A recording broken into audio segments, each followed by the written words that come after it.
So, do inanimate things have impact on you? Yes, if you allow it. You are the only creature on this planet who's been given the freedom to shape your own life. It is this freedom that human beings are suffering. But good luck, you keep it in the pocket. If it's on your finger, they will think you're…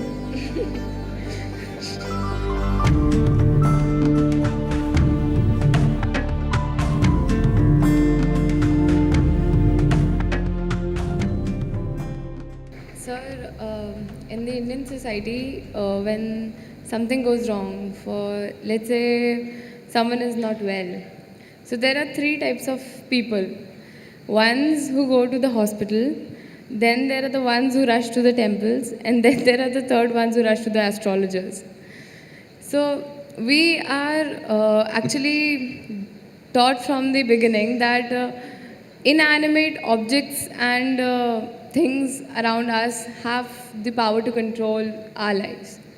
For example, the this for example, my mother, when 2 to 3 years back, told me to wear a ring which had a gemstone. I still has it on, have it on because, of course, because that's what mom has said. So, You need to take it off, otherwise the boys will think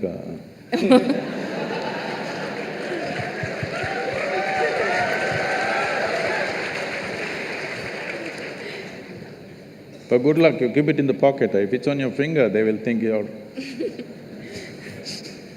See, human life is made in such a way, particularly human life. For all the animals, nature has fixed clear-cut path, what they can do, what they cannot do. Their lives happen between two lines. They cannot go below that, they cannot go above that. Within that they live. That's why they look so sure and certain, and they're peaceful. Once their stomach is full, they're all peaceful. Do you see this? Hello? Are you on talking terms with me or no?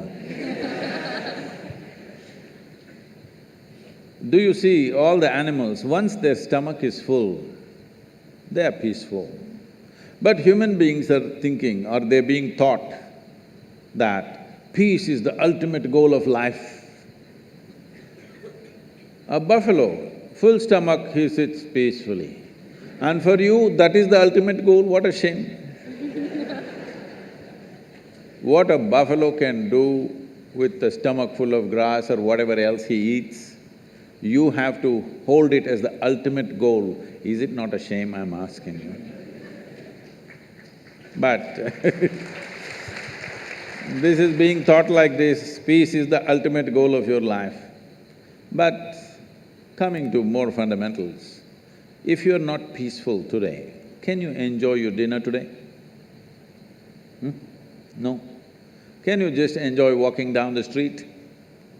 Can you enjoy the company of a few people around you? No. If not ecstatic, at least you must be peaceful to enjoy anything in your life. So I'm asking, should it be the first step in your life or the last step in your life? Such people will only rest in peace. Now, do other things have influence on us, particularly inanimate objects? The gems and the diamonds and things like that, and also the planets. See, the nature of the planet has a certain influence on the life upon it. You will see on full moon days and new moon days, many animals behave in certain specific ways, simply because they're influenced by it. You know the whole ocean is rising. When ocean, which is millions and millions of tons of water, is able to rise, when 72% of your body is water, you think it won't rise at all? It does. So, I don't know if you're conscious of it, but in India, most people are, not only in India, in anywhere, wherever there are mental asylums and things, they are conscious of it. On full moon days and new moon days, people get exaggerated levels of disturbance in their minds. So people think new moon and full moon will cause madness. No, that's not the truth. If you're very loving, full moon day you will become more loving. If you're very joyful, On a full moon day, you will become more joyful. If you're a little crazy, you'll get little more crazy. Whatever is your quality gets little hyped on that day. So those who are romantic, they want full moon day. Those who want to meditate, they want full moon day. Those who are a little mad, they don't want full moon day. Essentially, it's hyping things up a little bit. Of course, today there is another kind of textbook science which is going on, which doesn't observe anything except what happens in the laboratory. These people are going on saying, this is all rubbish, this, that. No, if you pay attention to your own body, you will know, without looking up, without looking at the calendar, you will know when is full moon day, when is new moon day, by yourself, simply if you pay sufficient attention to your own system, because it's visible in your system. Certain behavior is there. But with a human being, the problem is, or people seeing it a problem, any possibility, if you do not explore that possibility, in your eyes, it looks like a problem. What is a problem is always a possibility, isn't it? You don't like it? What is a possibility? If you do not explore it, if you do not realize what is the possibility, it seems like a problem to you. So, do inanimate things have impact on you? Yes, if you allow it, because this is the human predicament that who you are is not determined by nature, it is left open for you. Left open for you means you are the only creature on this planet who's been given the freedom to shape your own life. Is it a small thing? This is a product of millions of years of evolution that today, after all these creatures from a single-celled animal, after these millions of forms, here we are sitting, this is the only creature which can shape its own life the way it wants. Every other creature has to live by the laws of nature. We can shape our own lives. It is this freedom that human beings are suffering. If you're suffering your bondage, it's all right. If you're suffering your freedom, you're a disaster, isn't it?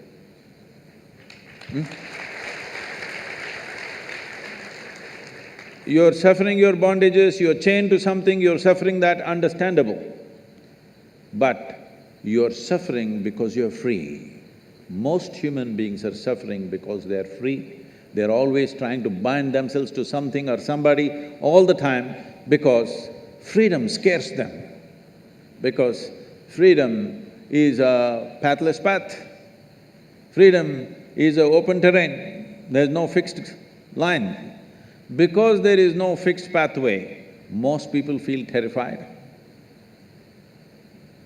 But the highest value in human life is freedom, isn't it so? Hello? In this culture, the highest value in this culture is not God, not heaven. Mukti, moksha, liberation, freedom is the highest value. Established that no matter what you do, you must seek mukti. You can do whatever you do with your life, but all that process should be towards your liberation. You must be moving towards higher and higher levels of freedom on a daily basis. Otherwise, your life is not worth it because you're getting entangled with the process of life. Even if you go to heaven, it's an entanglement. See, I'm sure before you joined IIT, you're still keeping Bombay, right? I see. Before you joined IIT, when you have written your whatever entrance tests and stuff, only thing is somehow I want to get in, because it's like heaven, entering heaven. No matter what, I want to get in, that's the only thing I want. After you get in, see how many problems.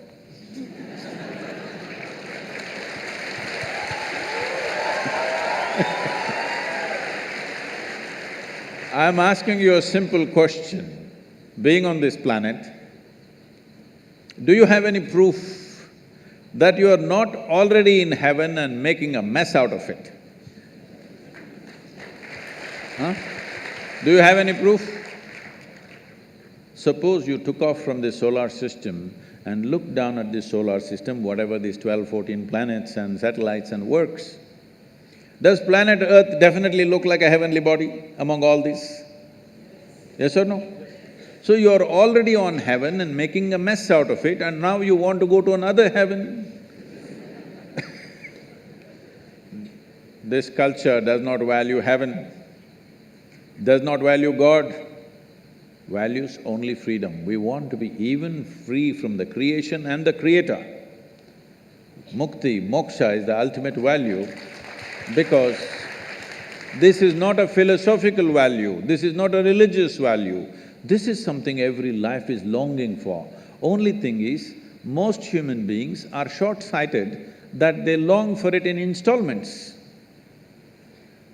See, whatever people are seeking right now, if they have nothing, they will say, if I get 100 rupees per day, Shiva, that's all I want, that's a prayer. 100 rupees fell. 100 rupees, fine, 3 days, 100 rupees, fine. 4th day, only 100 rupees, Shiva. What's the problem with you? Are you so stingy? At least 1,000 rupees a day. Okay, 1,000 rupee note, is it in legal tender, 1,000 rupee note?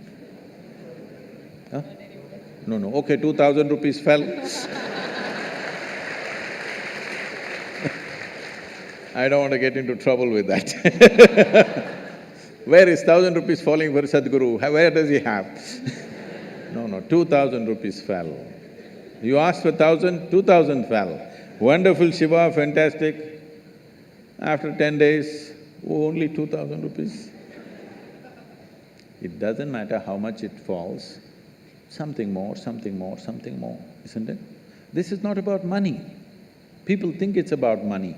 People think it's about wealth, power, pleasure, love, knowledge. No, these are all different currencies. Essentially, you're looking for expansion because you feel suffocated. If we keep you in the same place for too long, you feel suffocated, you want expansion. You want to be something more all the time.